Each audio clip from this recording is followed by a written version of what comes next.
好啦，咁啊時間都夠啦，咁啊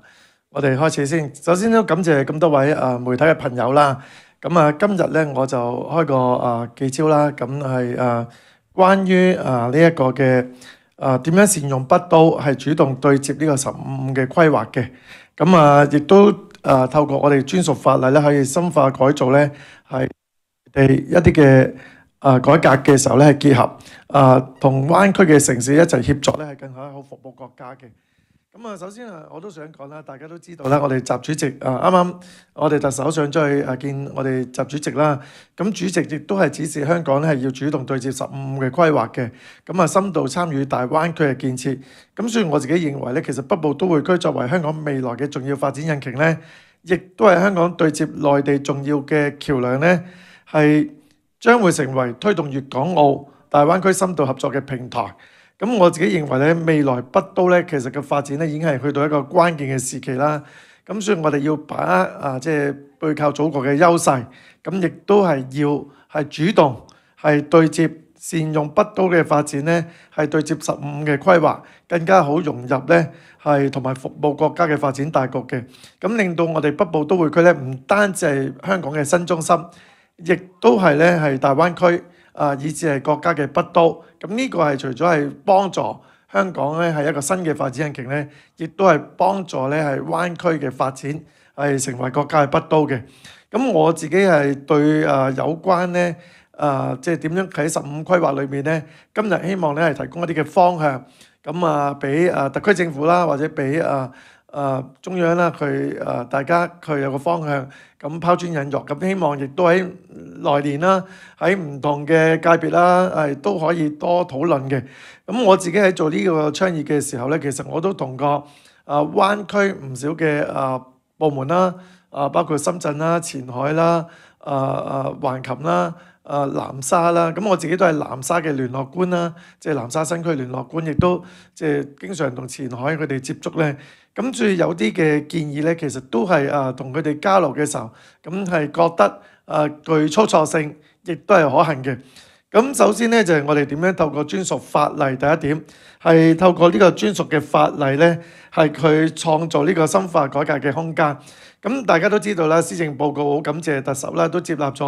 我哋嘅意見啦。咁會喺北部都會區成立一條專屬嘅法例。咁呢條專屬嘅法例咧，明年咧就會同立法會提個草案嘅啦。咁係加快發展北都咧，係訂立呢條法例。除咗係授權政府去制定簡化嘅法定程序之外咧，我哋睇翻條專屬法例咧，其實有6個嘅範圍嘅。咁當然我覺得唔限於呢個6個範圍啦。其中有3個咧，我覺得係可以大家留意下。一個就係園區公司嘅設立啦。第二就係園區公司嘅資金嗰個點樣去籌集或者係去擺落去啦。第三咧就係嗰個促進個要素跨境流動嘅。咁我自己認為呢啲當然啦係可以幫助到係拆牆鬆綁啦，喺制度上面係有空間嘅彈性，亦都係可以俾啲項目先行先試啦。咁而我哋亦都睇睇我哋國家咧喺9月份咧，其實係宣布咗咧係有10個嘅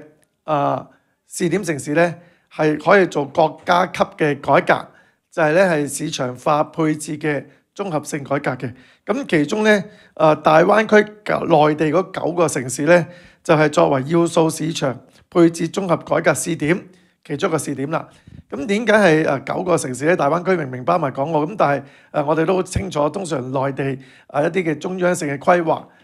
都係會只係規劃喺即係內地一啲嘅城市，所以係今次嗰個改革試點咧，其實喺大灣區裏面咧係內地嘅一個城市。咁意味住咩咧？意味住其實香港作為大灣區一部分，應該係自己去點樣去主動對接。咁正正咧，我自己係認為咧係可以透過北部都會區呢個專屬嘅法例咧，係主動對接翻而家喺灣區9市佢要素市場化配置個綜合改革試點個方案嘅。咁呢一份咧就係關於嗰個市場化配置嘅方案啦。其實關於大灣區9市咧，係佢有個初步方案咧，大概涵蓋咗7個方面，22條嘅。咁裡面可能包括咗一啲土地啦、人才啦、數據啦、創新嘅技術轉化啦等等。正正同北部都會區咧，其實係可以相結合嘅。舉個例就係我哋如果要做呢個跨境嘅要素流動嘅時候，點樣灣區嘅數據可以同香港北都去對接，咁樣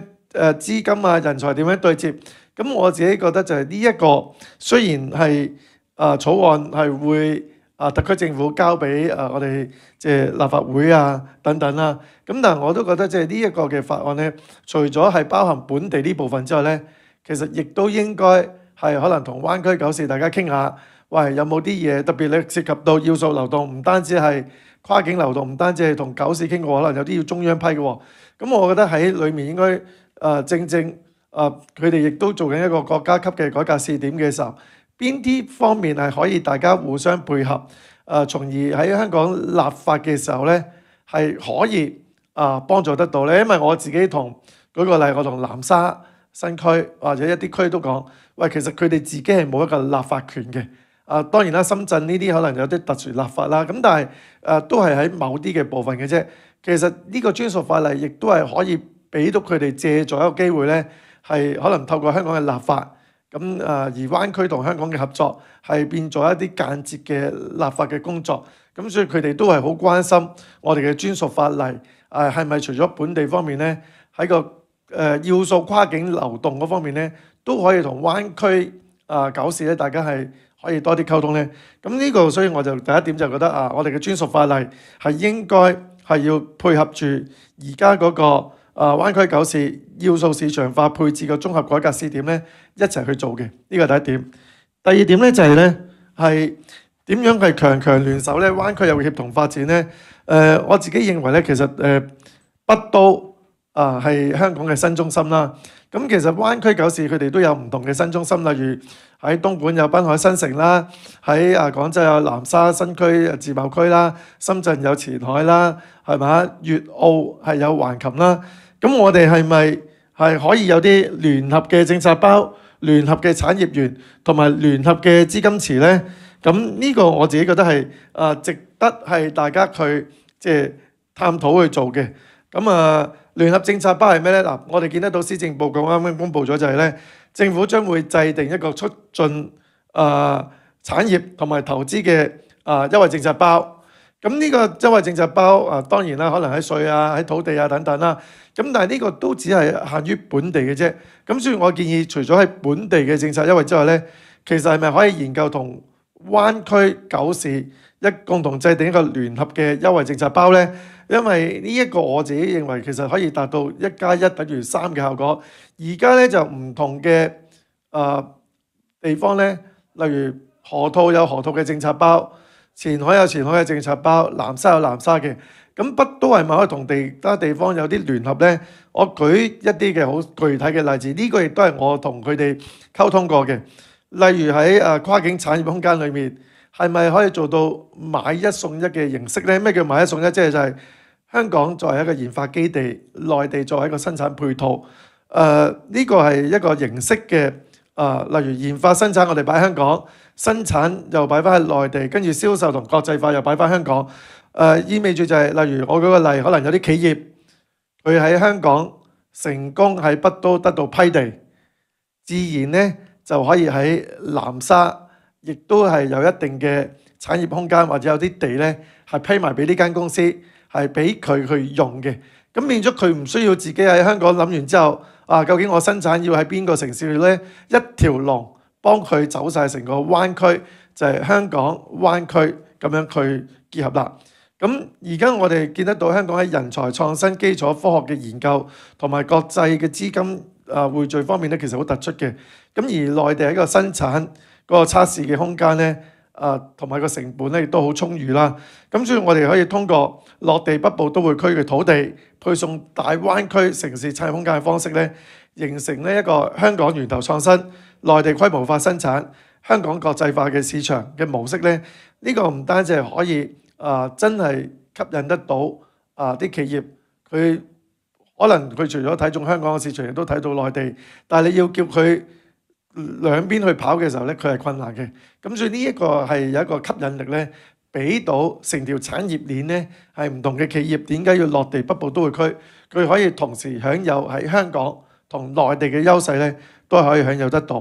第二樣咧就係除咗喺即係買一送一之外咧，人才方面，即係而家其實唔少嘅，特別係海外嘅人才要進入內地都困難嘅。咁能唔能夠可能我喺香港嘅企業，我獲批喺香港北都發展嘅時候，我自然可以揾到一個灣區嘅人才通行證。咁呢啲人才咧係可以亦都係方便去進入灣區九市去發展去落地咧。咁變咗喺唔同嘅土地又好，人才都好咧，有一定嘅政策咧係可以有個聯合嘅政策包庇得到佢哋嘅。第二咧就係聯合嘅產業園。咩聯合產業園咧？就係實際上咧，其實如果大家有留意咧，係唔少嘅省市咧喺香港係有一啲嘅窗口公司嘅。我舉個例就係廣東省有粵海啦，深圳有深業集團啦，北京有北控集團啦等等啦。咁其實佢哋都喺香港做一啲嘅窗口公司幫助一啲嘅企業落嚟香港走出海外或者海外科技發展等等啦。實際上，如果我喺專屬法例或者北都佢係可以自己成立一啲園區嘅公司嘅時候，係咪可以政府直接可能批地俾？舉個例就係香港同深圳合作攞個園區，就係香港嘅北都嘅園區公司同深圳嘅公司合作，咁攞一塊地做一個園區。香港嘅北都有間公司同北控北京嘅公司係可以攞一個園區，就負責可能喺深圳嘅園區就引入一啲深圳嘅或者係先進嘅企業落嚟，跟住共同再引入一啲海外企業。咁變相咧，如果各個省市咧都能夠咧喺香港咧係例如一啲重點省市先進嘅城市都係能夠攞到一啲嘅園區嘅時候咧，咁變咗大家一齊去發力嘅時候咧，實際上咧係可以比較容易咧係令到北區北都嗰個園區嘅發展係可以加快。當然啦，最早嘅時候可以用呢一啲1.5級產業園區嘅形式先試一下先嘅。咁當佢成熟嘅時候咧，再佢一啲嘅即係再高密度啲或者規模啲嘅發展啦。咁呢個我自己覺得係可以比較靈活啲。咁將內地一啲嘅先進企業同香港一啲嘅優勢結合咗，有啲聯合嘅產業園。咁第三咧就係一個聯合嘅資金池啦，就係而家咧我自己發覺咗咧，就係舉個例，河套一區兩園，有深圳園區同香港園區。我哋成日講呢兩園要打通，要透過一啲嘅要素流動打通。咁但係個問題就係可能底層究竟打通咗之後，對邊一邊會更加有利呢？其實兩邊政府可能都會計算過。舉個例，如果深圳園區同香港園區享有同樣嘅優惠，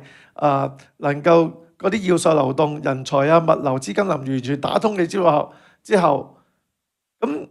好大機會啲企業會唔會向咗一個租金較低、成本人力較低嘅深圳園區靠攏呢？咁變咗香港園區會唔會可能就冇咁多嚟呢？咁呢個我諗喺個hidden agenda 喺個潛在裏邊呢，政府都唔能夠唔思考嘅。咁所以為咗解決點樣係即係大家個利益分配，其實無論同灣區度都係一個利益分配問題咧，就係我其實長期都建議應該大家係共同成立一啲嘅基金，係投資呢一啲嘅園區同埋發展。咁變咗係用公司股份嘅形式去做嘅時候咧，無論佢喺深圳園區又好香港園區度咧，兩邊政府都係可以得益嘅。實際上而家咧，其實我哋見得到咧，亦都我哋想做一個叫做總部經濟吸引可能一啲內地企業嚟呢度嘅時候咧，都要打破一啲嘅點咧，就係點樣去令到嗰啲 ODI 跨境對外直接投資同埋 FDI 外商直接投資咧，都喺個跨境裏面能夠容易做得到咧。我自己認為一個聯合嘅資金池咧，係香港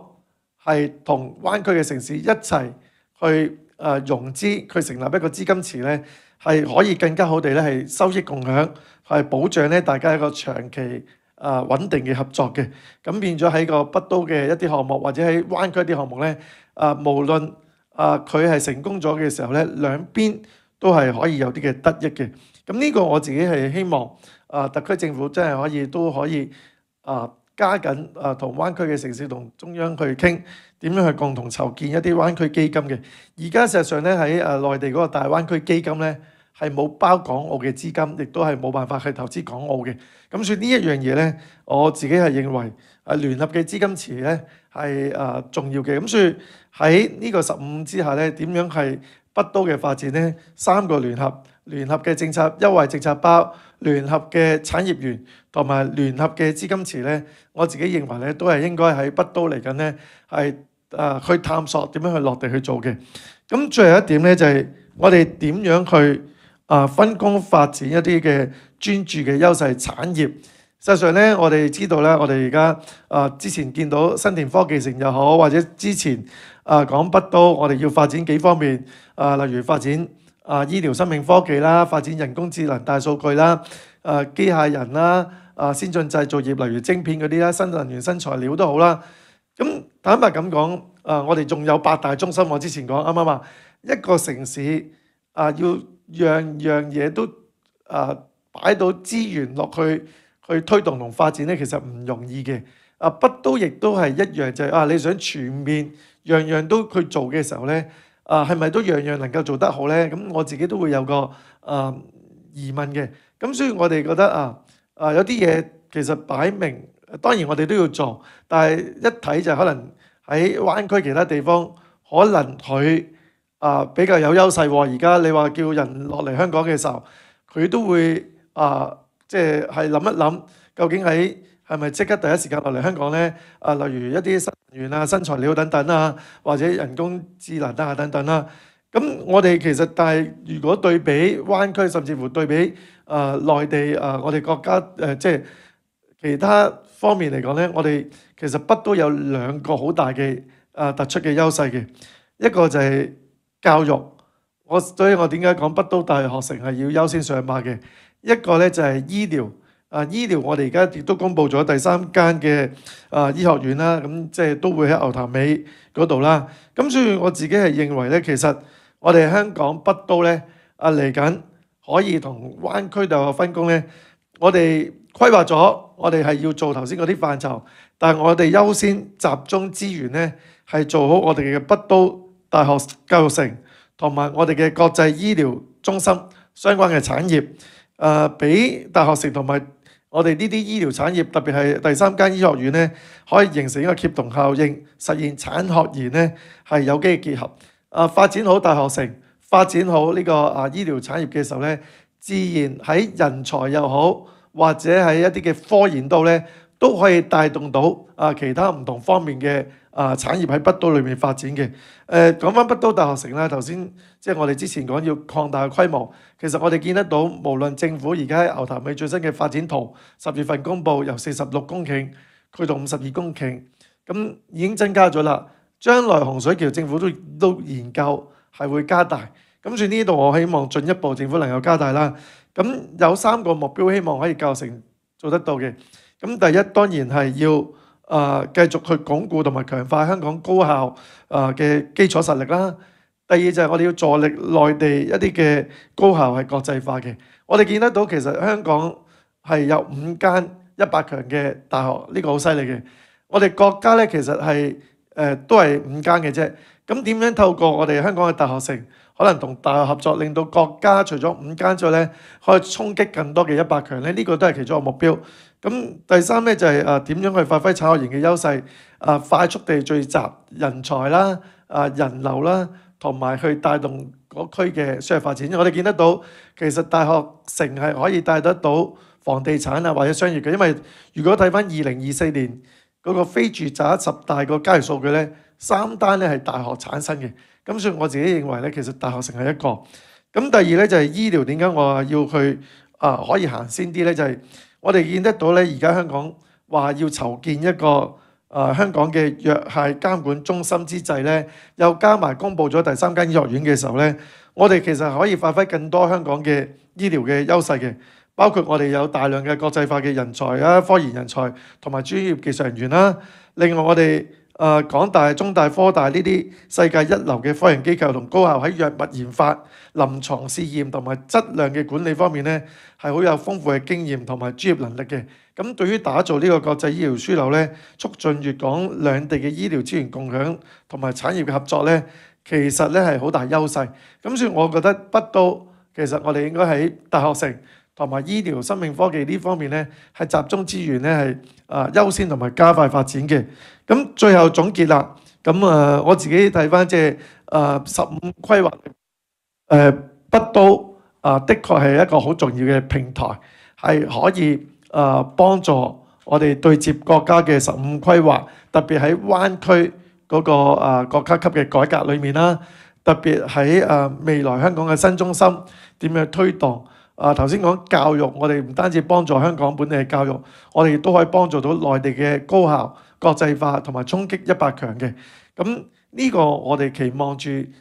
特區政府嚟緊我都受到好多嘅灣區9市嘅委託，希望可以特區政府或者一齊咧係上去無論係考察又好，或者坐低傾下頭先嗰個北都嘅專屬法例點樣同佢哋對接，包括係咪買一送一，或者係一啲嘅政策都好咧，佢哋好想咧係盡快同特區政府大家展開溝通，咁喺個專屬法律裏面咧係可以體現得到嘅。咁實際行動綱領兩個5年，頭嗰5年咧其實行咗一半嘅啦。咁我哋見得到施政報告今年係多咗好多，係真係除咗規劃基建之外咧，係涉及到政策同埋係一啲法例嘅嘢。咁所以我希望喺呢部分能夠真係可以幫助到招商引資，同埋加快佢走向國際同埋融入國家嘅市場嘅。咁我自己就嚟緊，大家都知道啦。咁我係會用一個新嘅角色，咁係城市規劃師啦、測量師啦，喺前線裏面服務北都。咁我自己都係預告啦，其實1月份咧都會有一啲嘅比較大型北都嘅產業項目咧，都係即係已經係準備落地，咁可以即係可以宣佈嘅。不過都係要等明年。咁希望可以越嚟越多嘅大型嘅產業園同埋嘅項目，可以喺未來嘅1年咧係落戶北都。咁我相信透過一系列嘅措施、專屬法例同埋15咧，咁呢一個係明年可以實現得到。我哋會見得到咧，似乎北都會比過去大家感覺係快咗，同埋真正有嘢落地嘅。咁所以我今日嘅記者會係先分享到呢一度，睇下大家有冇咩提問。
首先第一點咧，就關於點樣去推動同內地嘅灣區啦，特別係灣區合作。咁我哋都知道有啲政策要得到中央啦，特別可能資金啊、數據呢啲跨境啦。咁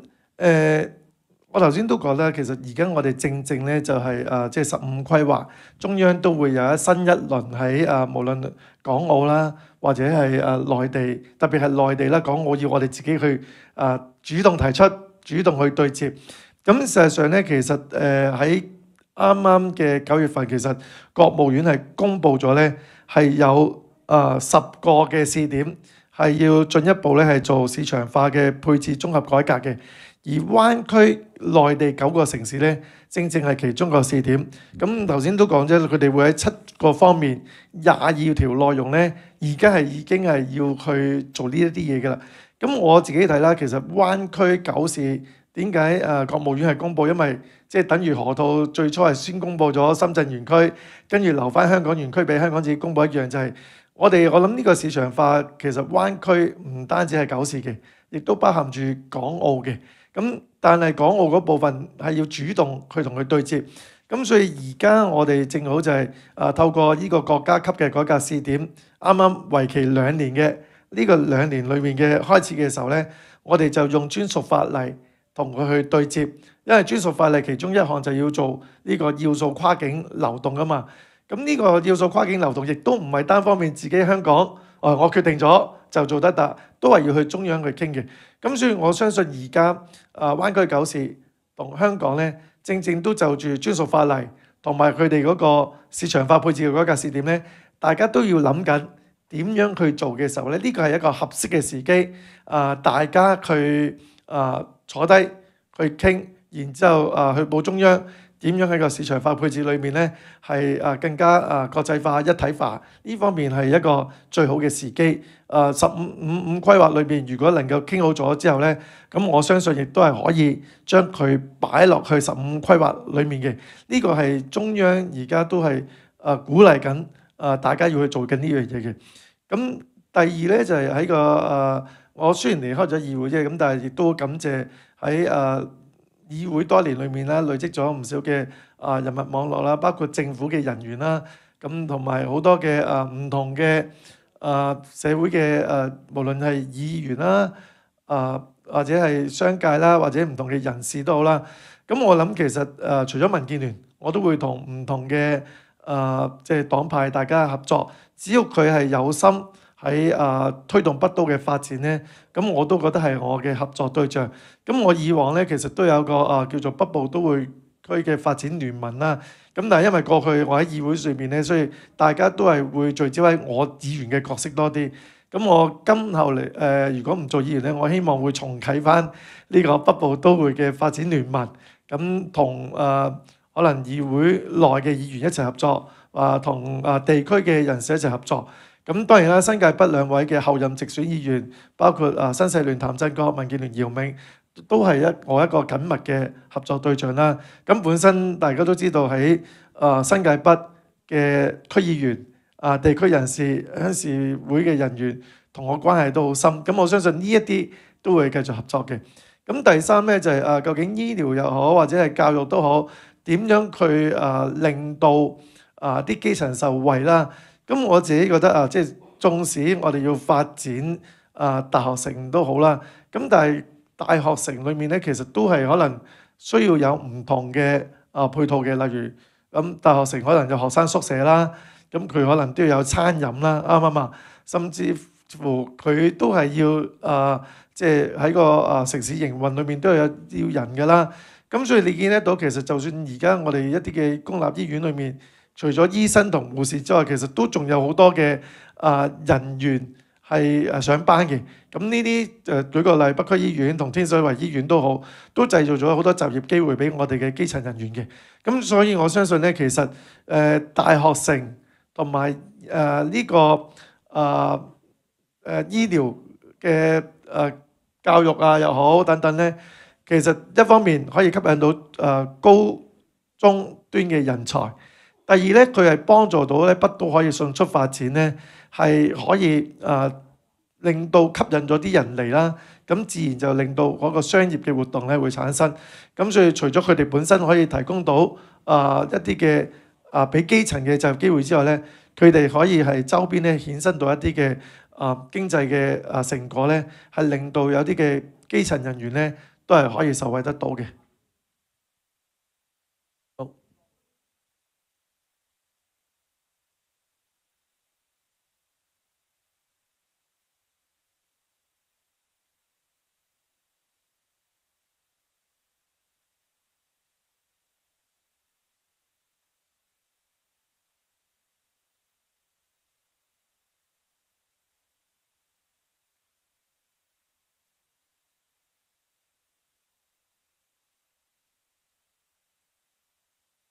我想第一就講啦，其實我自己本身都仍然係新社聯同埋民建聯嘅成員啦，咁所以喺裏面我仍然係即係會幫手係推動有關嘅工作啦。咁雖然佢哋兩位都係第一次